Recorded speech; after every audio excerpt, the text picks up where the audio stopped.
This is an age-old dilemma for customer care teams. How do you balance the imperative of cost containment and cost savings with the arguably even more important imperative of customer loyalty, retention, and satisfaction? When we start thinking about the typical cost-cutting measures in the contact center, a lot of them will negatively impact the customer's experience, which of course is a pretty short-sighted strategy when we know that there is nothing more important than customer retention in a tricky economy.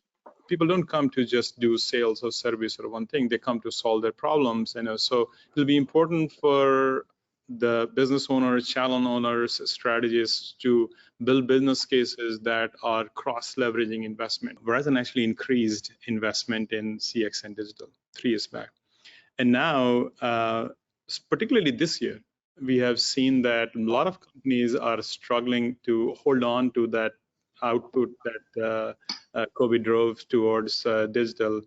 So we actually have increased our investment this year, and for next few years, we are actually continuing to do that, primarily because we are seeing momentum on our side.